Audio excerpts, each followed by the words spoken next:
नमस्कार, मी अक्षरा पाटील. पुस्तक वाचन या यूट्यूब चॅनलमध्ये आपणा सर्वांचं खूप मनापासून स्वागत. मित्रांनो, शाने गुरुजी लिखित श्यामची आई या पुस्तकातील रात्र 22वी आनंदाची दिवाळी ही कथा आज आपण बघणार आहोत. तत्पूर्वी चॅनलवर पहिल्यांदाच असाल किंवा चॅनल यापूर्वी सबस्क्राईब करायचं राहून गेलं असेल तर चॅनलला आधी सबस्क्राईब करा आणि कथा कशी वाटली ते कमेंट बॉक्समध्ये जरूर कळवा. रात्र 22वी आनंदाची दिवाळी. दिवाळीचे दिवस जवळजवळ येत होते. शाळांना सुट्टी झाली होती. मी दापोलीस जवळच शिकत होतो, त्यामुळे सुट्टी होताच घरी गेलो. मला व माझ्या धाकट्या भावांना एक एक नवीन सदरा वडिलांनी केला, परंतु त्यांच्या नेसूची धोतरे मात्र फार फाटली होती. आईने ती 17दा शिवली होती. 17 ठिकाणी शिवली होती. ती इतकी विरली होती की शिवणे कठीण झाले होते. आम्हा मुलांना त्यांनी नवीन कपडे केले, परंतु स्वतःला नवीन धोतरे घेतली नाही. आईला वाईट वाटत होते, परंतु ती काय करणार? तिच्याजवळ थोडीच पैसे होते. कितीतरी दिवसात तिला सुद्धा नवीन लुगडे मिळाले नव्हते, परंतु तिला स्वतःचे इतके वाईट वाटत नसे. परंतु वडिलांचे दैन्य पाहून तिचा जीव करपे. रोज फाटका भाग निर्यांमध्ये लपवून वडील वेळ मारून नेत असत. मुंबई पुण्याकडचे लोक दिवाळीत घरी येतात. दिवाळीच्या सुमारास बोटी सुरू होतात. समुद्र शांत असतो. मुंबईहून घरी येणारे लोक येताना फटाके, खेळणी वगैरे दिवाळीसाठी मुलांना घेऊन येतात. माझा मोठा भाऊ पुण्यास मामांकडे शिकत होता. तो काही येणार नव्हता, परंतु पुण्याहून कोणसे आमच्या गावी आले होते. त्यांच्याबरोबर पुण्याच्या मामांनी आईला भाऊबीजेचे 3 रुपये पाठवले होते. आमच्यासाठी खाऊ पाठवला होता. ते 3 रुपये पाहून आईला आनंद झाला. तिने सर्वांची खुशाली विचारली. रुपये देऊन तो गृहस्थ निघून गेला. आम्ही आईच्या भोवती जमा झालो. मामाने खाऊ पाठवला, आम्हाला दे. आम्ही तिच्या पाठीस लागलो. जर्दाळू व पेपरमिंटच्या वड्या होत्या. आईने एक एक जर्दाळू व 2-2 वड्या दिल्या. माझा धाकटा भाऊ 2 जर्दाळू पाहिजेत म्हणून हट्ट धरून बसला. आई म्हणाली, अरे तो तुमच्यासाठीच आहे. आज का एकदम संपवावयाचा आहे? पुरवून खाल्लात तर तुम्हालाच बरेच दिवस पुरेल. तो म्हणाला, तर मग आणखी एक वडी दे आणि ही बदलून दे. मला गुलाबी रंगाची दे. आईने त्याला वडी बदलून दिली व शिवाय आणखी एक दिली. आम्ही अंगणात खेळू लागलो. चिंध्यांचा देशी चेंडू केला होता व धबाधबी आम्ही खेळत होतो. आईने खाऊ फडताळात मुंग्या न येतील अशा व्यवस्थेने ठेवून दिला. थोड्या वेळाने तिने मला हाक मारली. मी घरात गेलो. आई म्हणाली, श्याम, अमृत शेटजींकडे जाऊन नवीन धोतर जोड्यास काय पडते विचारून ये. त्यांच्यासाठी हवा आहे म्हणून सांग. घरात आहेत का म्हणून त्याने विचारले तर गावाला गेले आहेत, उद्या येतील असे सांग. चौकशी करून येण्याला मला सांगितले म्हणून आलो असे सांग. जा. मी अमृत शेटजींच्या दुकानात गेलो. मोहन्या व बद्री त्यांचे मुलगे होते. मोहन्या मला म्हणाला, काय रे श्याम, काय पाहिजे? चित्रे पाहिजे असतील म्हणून आलास होय ना? मी त्याला म्हटले, चित्रे देत नाहीस मग कशाला मागू? मी तुझ्याजवळ कधी मागणार नाही, परंतु धोत्राचा भाव विचारावयास मी आलो आहे. कोणाला धोतर जोडा? तुला? त्याने विचारले. नाही, भाऊंसाठी. चांगला लांबरुंद हवा. पोत चांगले हवे. किंमत काय ते विचारावयास मी आलो आहे. 2-3 नमुने दे, ते मी घरी दाखवून आणतो असे मी सांगितले. मोहन्या मारवाड्याने 2-3 प्रकारचे धोतर जोडे दिले. अमृत शेठ म्हणाले, दाखवून लवकर आण हो श्याम. आम्ही काही घरी ठेवणार नाही व ठेवले तर पैसे देऊ बघ असे मी अभिमानाने म्हटले. तुझ्याजवळ भारी आलेत वाटते पैसे, बापाजवळ तर फद्या नाही. अमृत शेठ म्हणाले. मला ते शब्द ऐकून वाईट वाटले. अमृत शेठांचे आम्हाला कर्ज होते म्हणून ते तसे बोलले. स्वाभिमानाने जगू म्हणणाऱ्याने मरावे, परंतु कर्ज कधी करू नये. मी ते नमुने घेऊन घरी आलो व आईला दाखवले. त्यातील एक आईने पसंत केला. किंमत बेताचीच होती. 3-3.5 रुपये काहीतरी होती. आईने मजजवळ पैसे दिले व म्हणाली, हा घेऊन ये, बाकीचे परत कर. मी धोतर जोडे परत केले व एक विकत घेऊन आलो. आईने त्याची 2 पाने निरनिराळी फाडली व त्या प्रत्येकाला कुंकवाचे बोट लावून ठेवले. वडील गावाहून परत आले तरी त्यांना ही गोष्ट कळली नव्हती. दिवाळीच्या दिवशी पहाटे मंगल स्नाने झाल्यावर आई वडिलांना नवीन धोतर नेसावयास देणार होती. आम्ही मुले होतो, तरी ती गोष्ट आम्ही फोडली नाही. आईच्या कटात आम्ही तिची मुले सामील झालो होतो. उद्याची दिवाळी. आम्ही टाकळ्याच्या शेंगा आणून त्यातले इंद्रजव काढिले. ते वाटून आईने अंगाला लावण्यासाठी तयार करून ठेवले. पायाखाली नरकासूर म्हणून चिरडण्यासाठी कारिटे आम्ही गोळा करून ठेवली. अंगण झाडून स्वच्छ केले.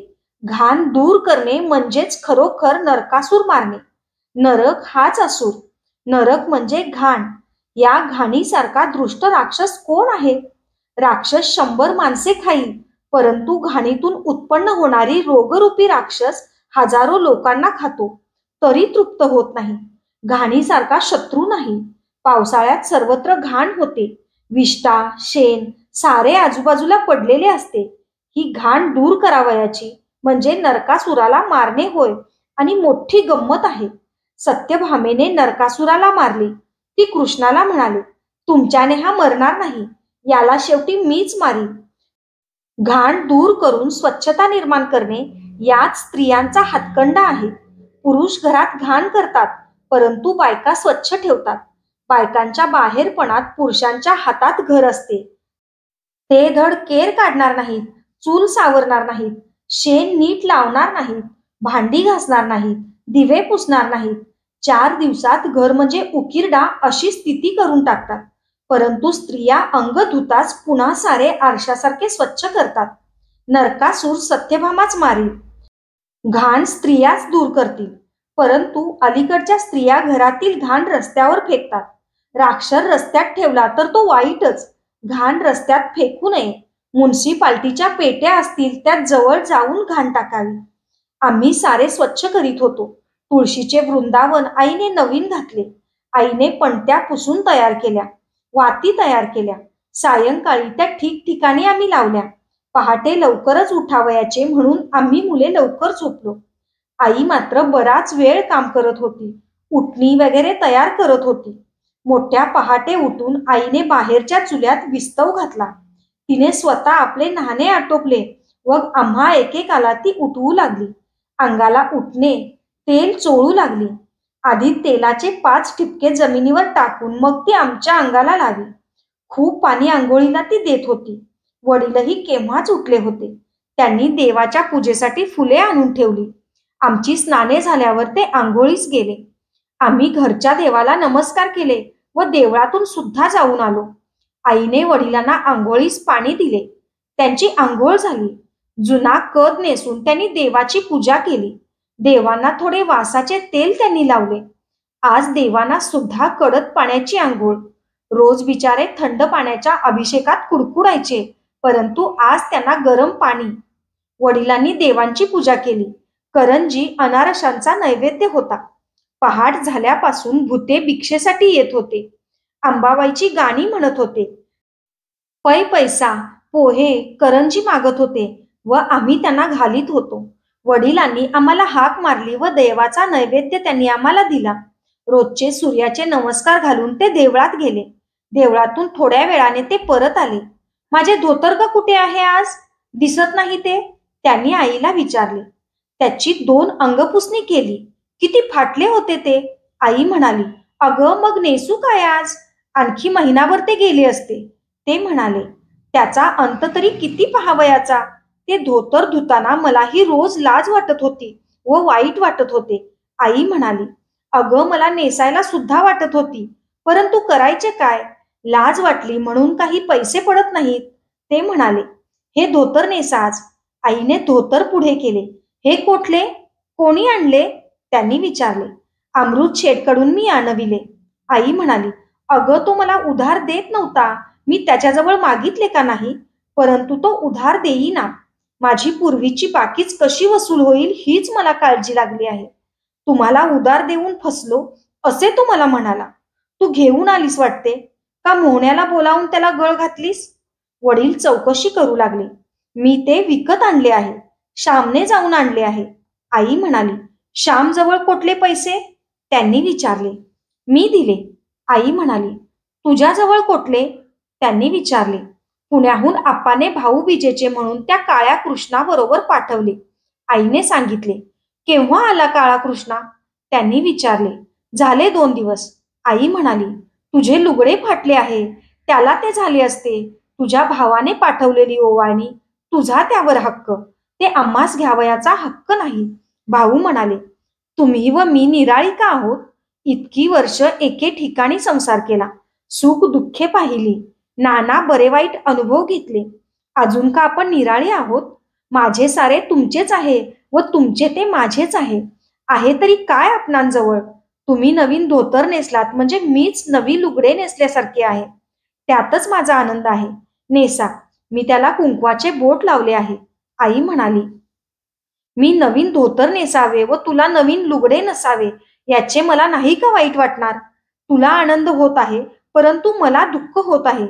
तू आपल्याला आनंद मिळवलास आणि मला त्यांच्याने बोलवेना. माझा आनंद तो तुमचाच आहे. तुम्हाला बाहेर 4 चौघात जावयाचे असते.